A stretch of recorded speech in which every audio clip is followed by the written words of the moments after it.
Hi, this is Hasenbraten from PokerStrategy.com. I am making a no-limit $10 video for you on Party Poker today. We're playing like 4 tables here.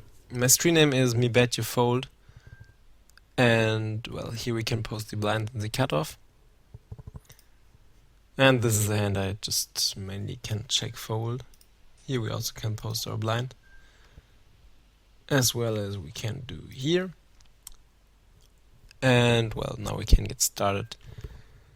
With an ace-10 I would usually raise the cutoff if it gets to me first in, and if I post the blind I of course raise also. And I'm going to look forward to play the hand from here. Here the Jack-8 offsuit we can't call against an against a raiser.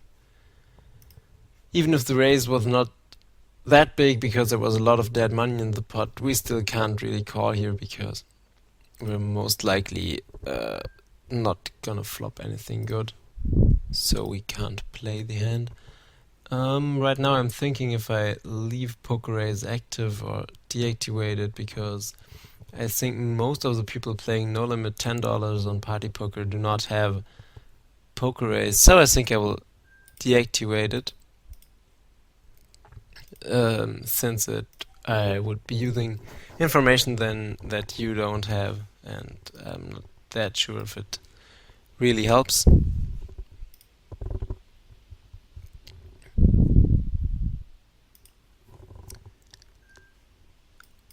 Okay, here we have Queen 4 suited against 2 limpers from the cutoff post here.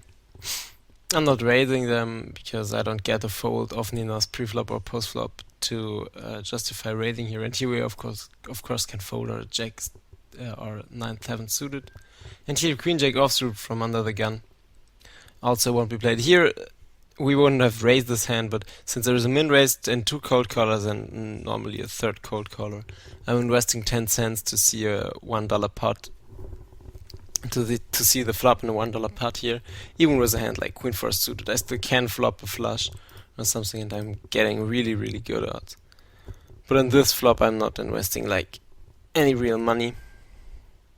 And this is a situation where it again gets down to odds. We have to pay like 10 cents to possibly win $1.20, so we don't have to win that often at all to justify a call here. Even if something like this can happen, we do not close the action, so there might be a check raise or a raise from this guy, but I still think calling here once is okay. And then of course against the check raise we can't play.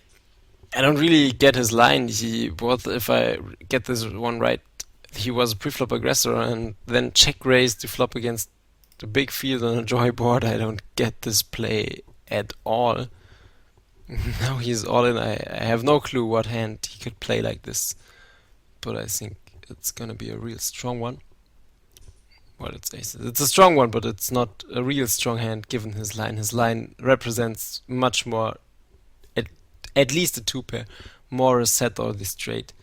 But if he wants to play it like this, it's okay. On this limit, I don't think he's ever gonna get a better hand to fold. He might sometimes get a worse hand to call, but also this would be kinda unlikely, I think.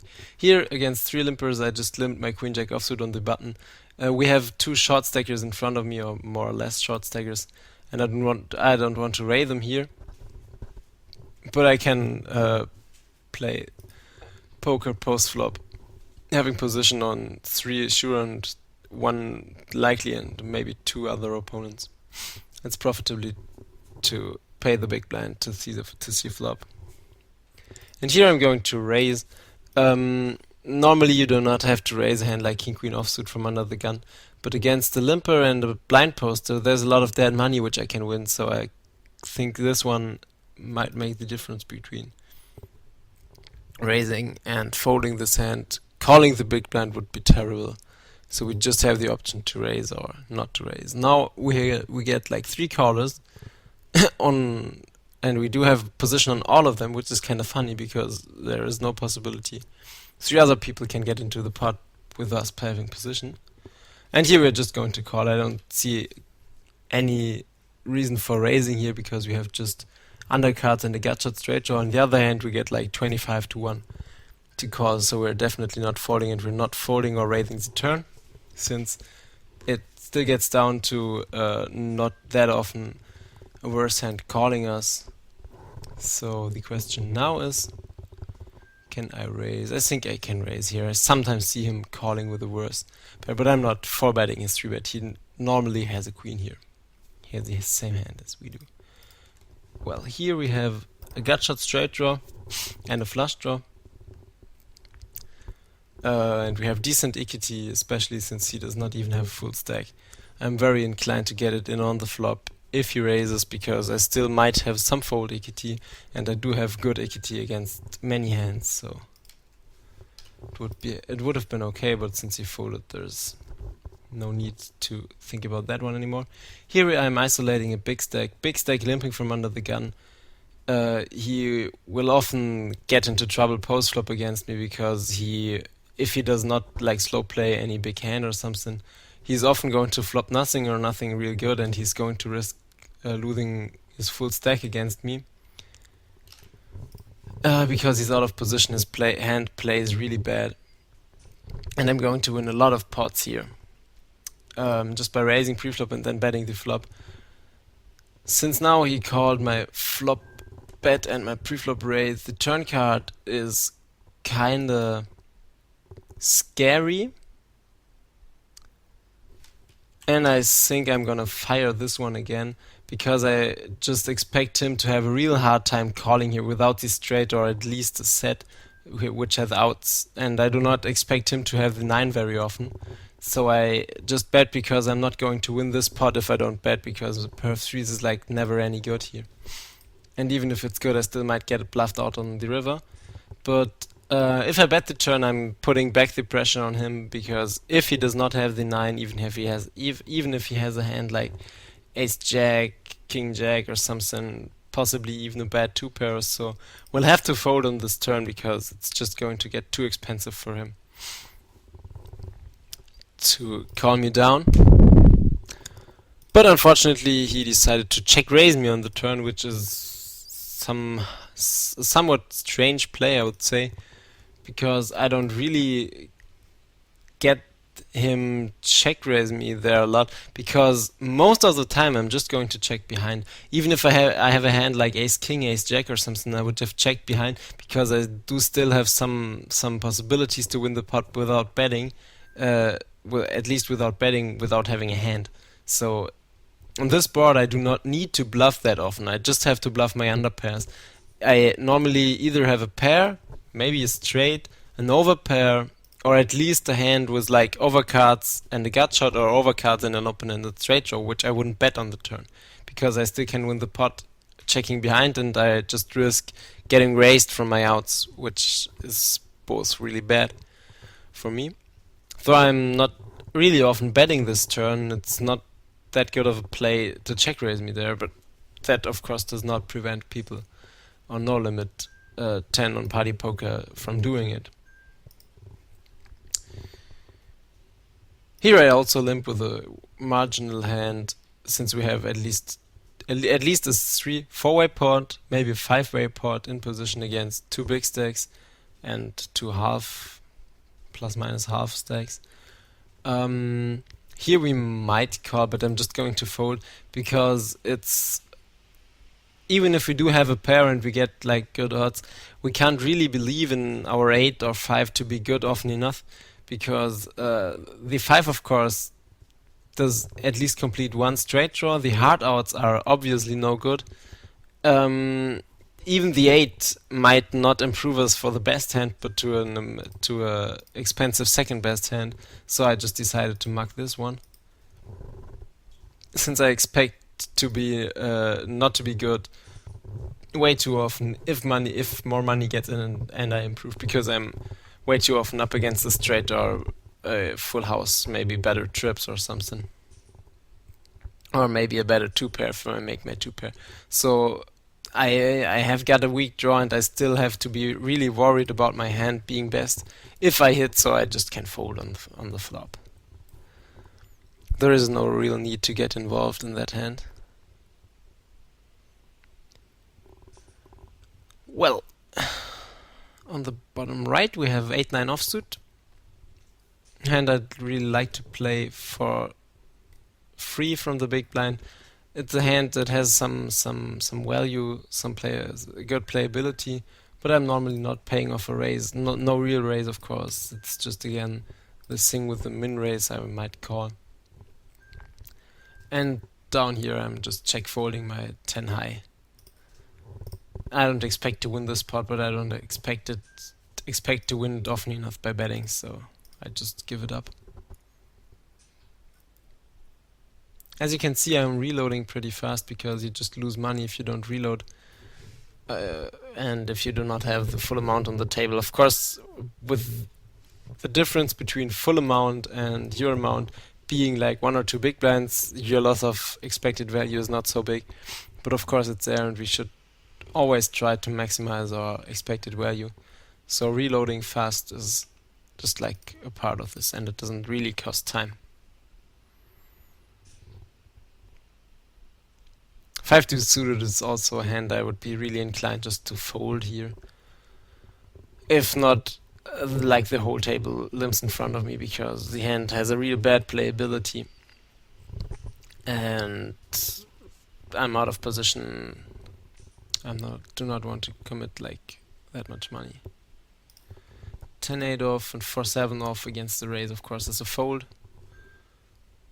Like my 5-2 suited also, of course, plays best folded in this situation. 6-9 suited is basically the same. I'm not gonna play if there's not real much implied odds in front of me, and since the big stacks are folded, I just can't fold this hand.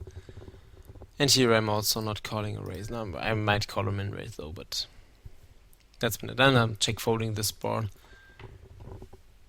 Now I can bet. I think I have a gut shot and second or third pair outs, which all might be good, and I still get him to fold sometimes. And if I get called, I might spike a card that makes me winning on the river. And I think I'm check calling a normal sized bet. I don't expect him to have the ace very often.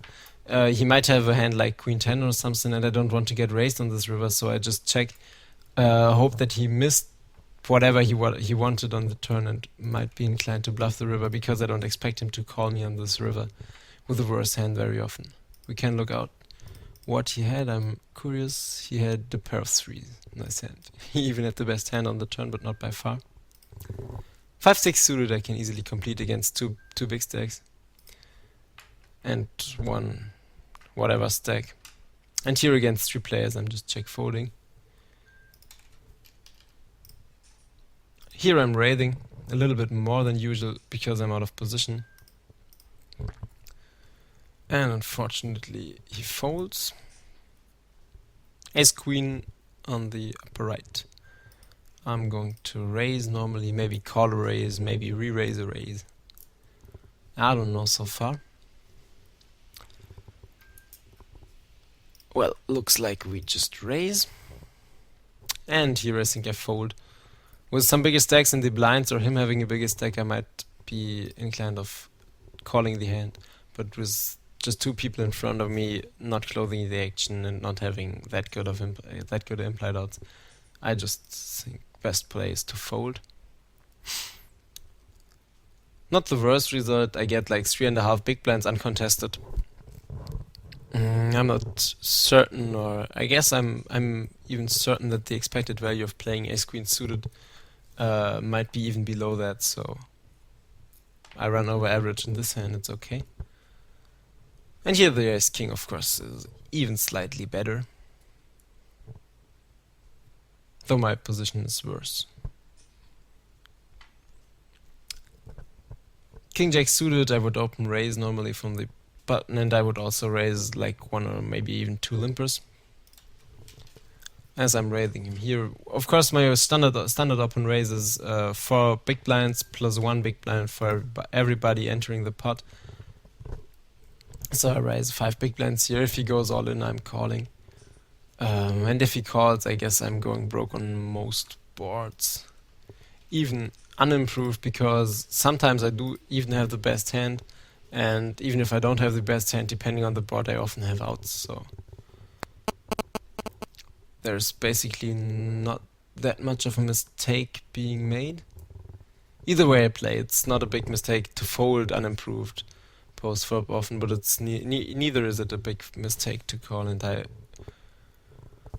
like to call in those situations. King 10 offsuit, I would have attacked the dead money from the poster and from the big blind if it gets to me first in, but since somebody else raised before it got to me, I'm just folding. King 10 offsuit is a real bad hand if you might be inclined to play the hand against the preflop aggressor. Even if you do have position, your hand has just very low equity and a bad playability, so it's no hand I'd like to cold call. Why is that so? Well, he's normally not raising that many worse tens. He raised under the gun. Is he raising queen 10 there? I doubt it. And worse kings like king 9, neither I expect him to do this. So I expect to be either dominated or maybe flipping, like against a smaller pocket pair, like pocket 9s or something. But even that is not so good, because I still have to play post flop, and he's going to take the pot. If we both don't hit, and I don't decide to bluff him, and I'm not going to decide to bluff random people on no limit 25 and no limit $10 just for fun, because it just does not make much sense most of the time. So I'm not calling here to bluff him out post flop, because I don't know what kind he's playing, how aggressive he is. It's something that just makes no sense. Here again, king 10 offsuit against the raiser, especially from a small stack, we just can fold. Our hand is way too bad. This is a funny hand. Oh no, it's not. I got this one wrong. I thought he had the full house as well, but he didn't, and the other guy had a full house and played like a 50-cent pot, but okay.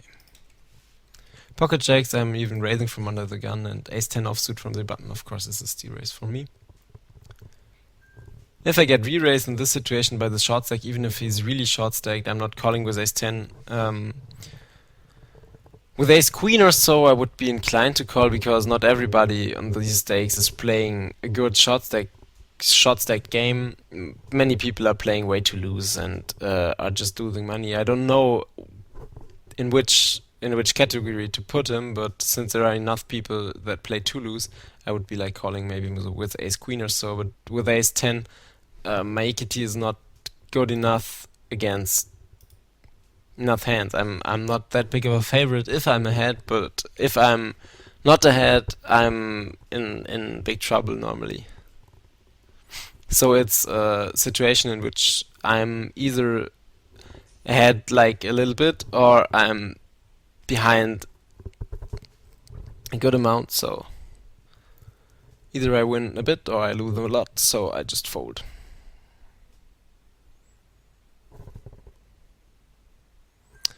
Okay, queen 5 offsuit and ace 3 offsuit from early position.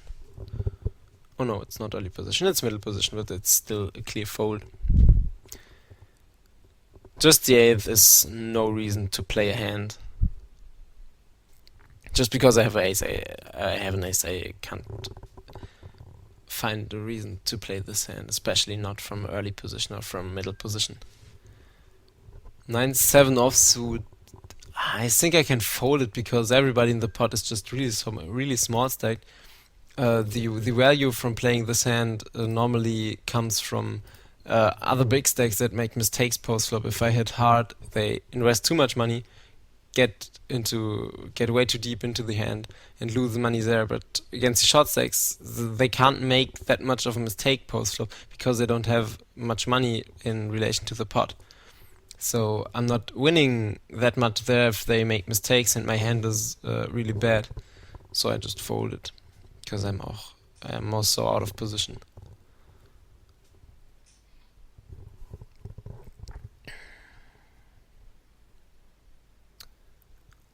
Alright.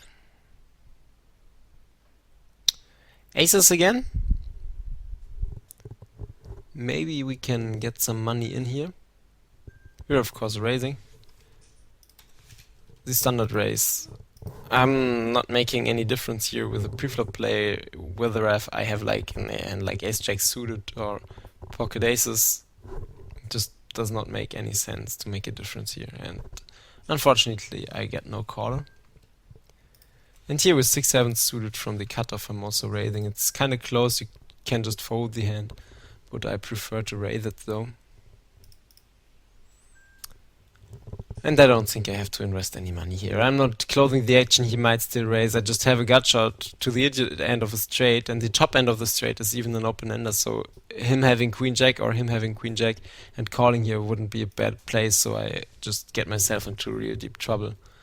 And things like this also can happen. He min-raises, I might have to call another raise or fold if I invested more money, and it makes just no sense, so I fold.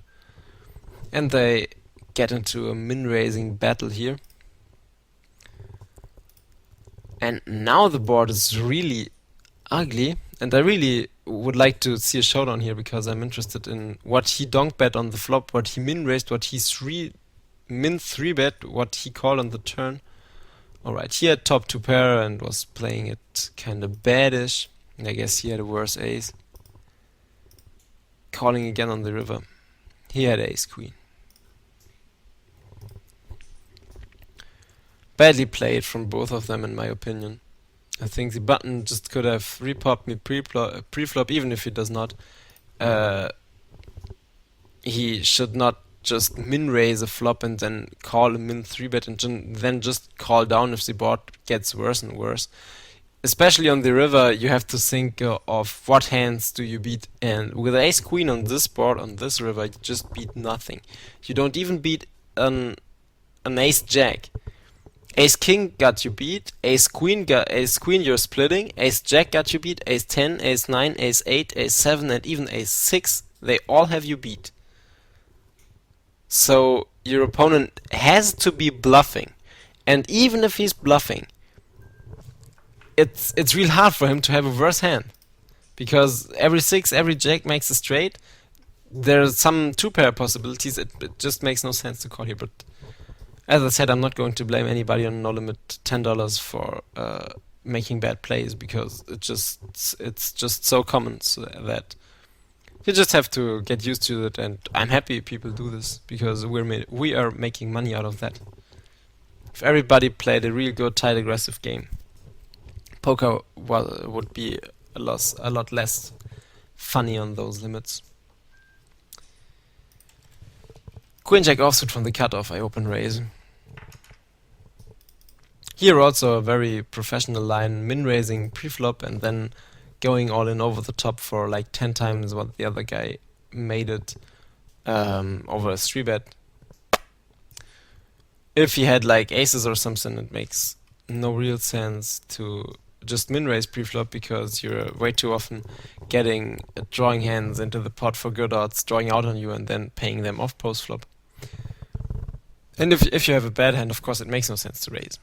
Here against 3 people, I'm limping even if 3 of the people possibly in the pot will be short stackers.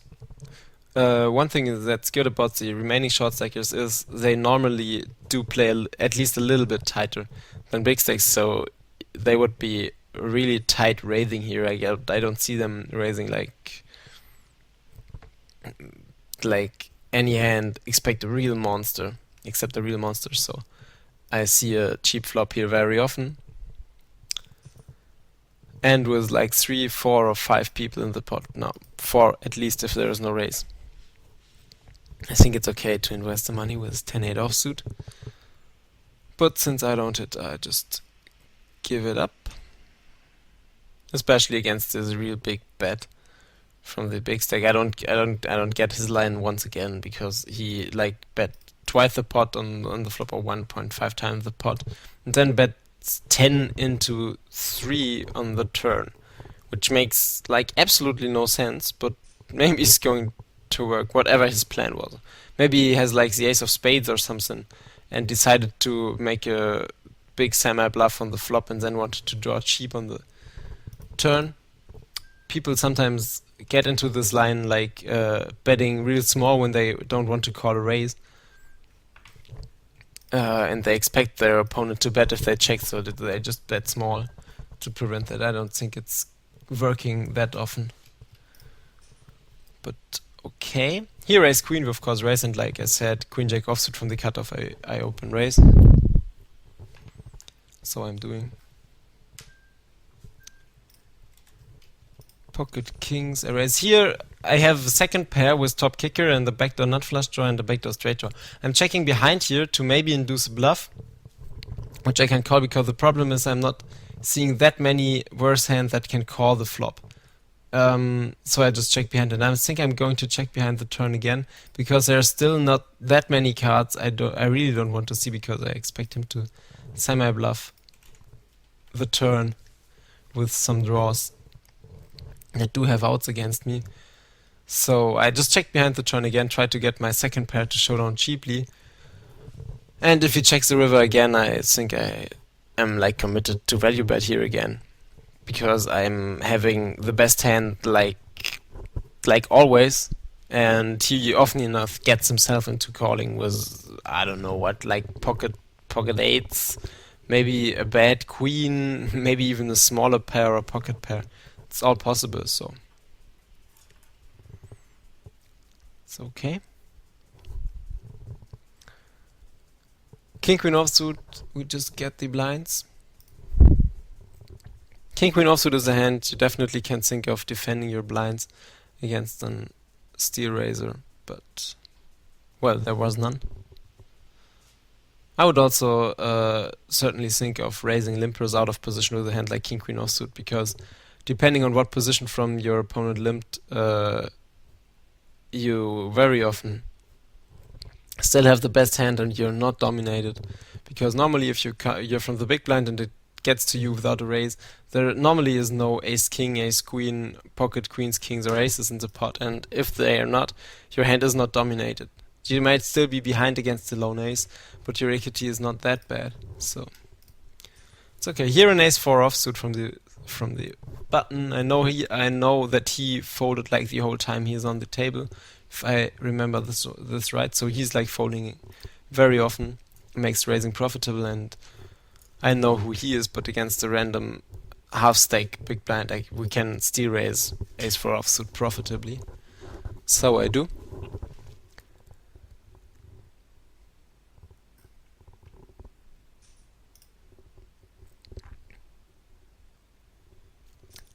Jack 3 offsuit we don't play, of course. Makes no sense. And queen 5 offsuit also is a real bad hand we do not want to get involved in any pots with. So this one we also just fold.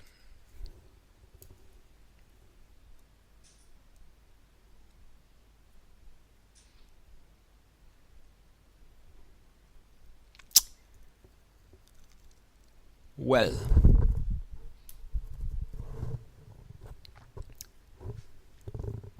Not having any hands at the moment. I'm sorry. People do play really, really slow on these limits. Well, I guess lots of people here playing here are just beginners that maybe are not even used to the software or not even used to be playing poker. And if you have like no clue what to do, or if you don't even have a clue what those buttons mean, it might take you some time finding out. And they might also do have to think a lot more about standard situations, which makes playing with them take a lot more time than playing with people that are a little more used to be playing. Queen 4 offsuit on the upper left. We are not going to invest any money there normally, and here we are of course not going to invest any money. Those two do tangle at the moment. I'm really inclined, or I'm really looking forward to seeing a showdown between those two. because I have the feeling that they both do try to bluff the other one out real hard.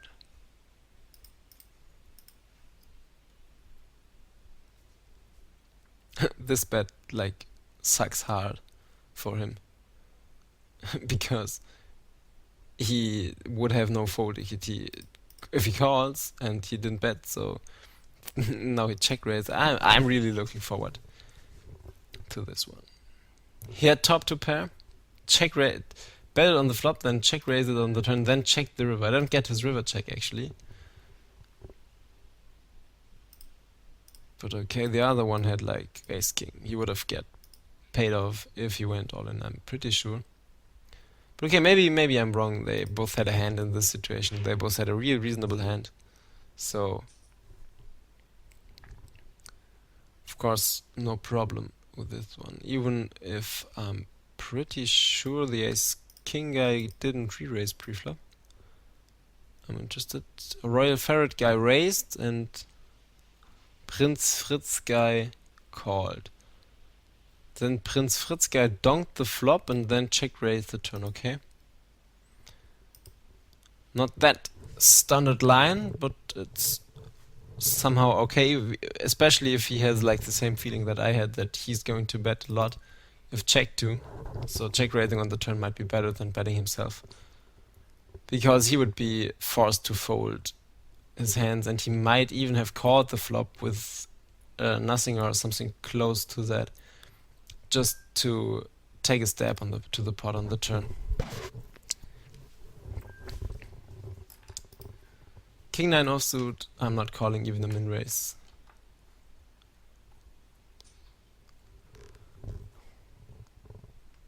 King offsuit on the lower left, I'm of course like going all the way. He open raised not much. I think I have to 3-bait. Whoa, no. I want to make this one. I'm going to 3-bet him kinda big because he more or less min raised, and I'm not going to let anybody draw cheap on me. He cold called, which does not really gets us in trouble normally. Sometimes of course it's like aces, but normally he has a worth hand, and he can't call profitably drawing at us because he has to call a lot, way too much, to make calling profitably if he doesn't have a speed. And knowing that, I'm just betting big the flop, and if he raises, I'm going all in. There is no way I'm folding this hand. The pot is way too big.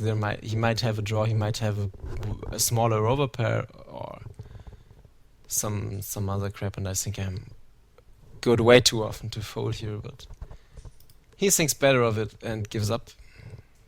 Of course, if you go all in a situation like this, you sometimes run into a set. You sometimes run into a set 3 times in a row in this situation. But usually we are good here. We are not thinking in ranges. We are normally not good that big against his range, because his range of course contains small pocket pairs. He made a wrong call pre-flop and then hit on the flop. Even if he made a mistake pre-flop, he might still hit, and it's about small pocket pairs obviously do hit good, because there was like three low cards. But on the other hand, I do see people playing this line with like mediocre or strong hands. Sometimes, of course, also with the nuts, with aces, but he can as well. If we expect him sometimes to have aces here, we do have to expect him to have like 10s, 9s, 10s, jacks, queens, the other pair of kings also. So even against his range of possible overpairs, we're still good. So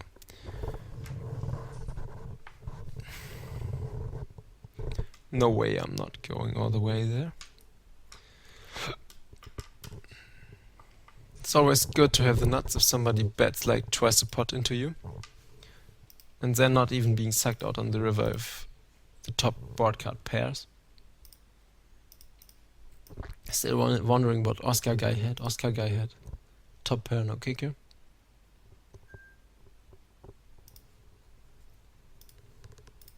Nice hand. I always go all in with a top pair, no kicker combination. Here 8-9 offsuit, 3 of the button, no, two of the button is a little bit too weak to raise, I think. So I just fold. From the cutoff first in, you definitely could raise there, but being like 2 away from the button and 4 away from the blinds, I don't think the hand has enough value to be raised. Since we're not getting into this into the very profitable heads up in position play situation as preflop aggressor. Wow, he likes to go all in, I think. Maybe he's steaming, but no showdown, fortunately. I always expect, or not always, but I very often expect people to be steaming, and it's often true if they like lose 1 or 2 pots in a row and then do things like this, check raising and river all in or something. It's just a matter of fact that they do often steam in those situations, which is always good to know. If you play live, you might way easier find out if somebody's steaming or stuck. If you play online and just come to a table, you don't see how people react, you don't see how people play, so you don't have a clue if they're like maybe be steaming or something, or just hit hard the past time. But if you do get this possible information, it's always good to have, because you do have a lot more value against people steaming. I guess a big part of our profit is made from steaming people.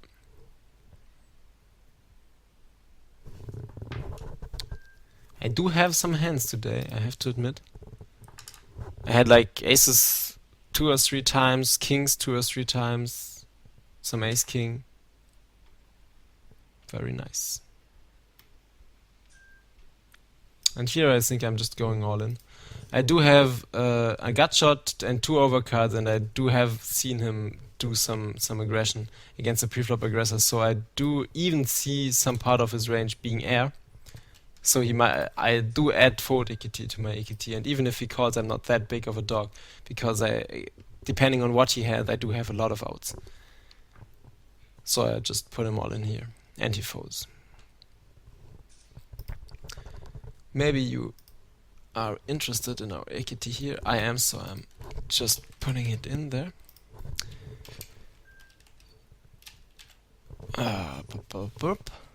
S-Jack, even against 2 limpers I raise. And this one was 1 too much. Whoa, I'm first playing the hand and then looking up the equity. 5 of clubs. It's no matter what, it's just important that I do have a gut shot. Well, here against 3 people, I'm of course not continuation betting. If he had the hand like pocket 7th or something, I still have 40% equity. Against every non-paired hand, I'm still a big favorite. So, as you can see, even against an overpair, we do have some equity here. Oh, I'm sorry about that one. Here, the jack-high flush draw, I'm definitely folding. I might be drawing thin. I don't really want to make my flush, so.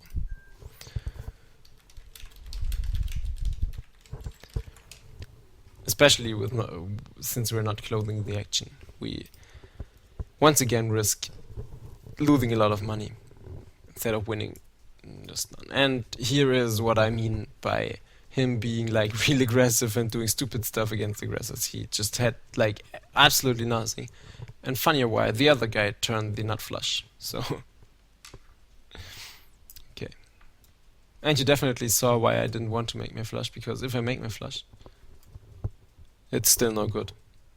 And against so many people, it's very common that my flush is no good if I make it. Here on the lower right, I'm isolating the limper. He's very loose, and I try to jump on that. Since I do have position on him, I think I can get him to fold post-flop often enough. I'm sitting out on the other tables because this video is basically over. So we just finish this hand, and then it's okay for now. We have like 40 minutes, which is a good time.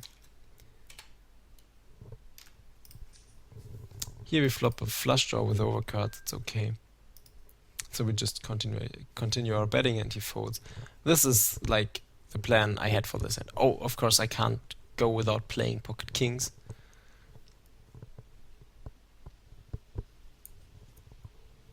And he limps again. And he's going to get punished again. Oh, I once again made a mistake here. It's pretty dark in my room, and my keyboard also is black, so I'm not seeing the keys very well. But of course, it's no problem with my hand putting more money in there. And he folds this time. Okay. So once again, I have a big hand and I win the blinds. Hope you enjoyed watching. Feel free to watch my other videos as well. I hope you enjoyed it. So I wish you a good time playing yourself, and goodbye.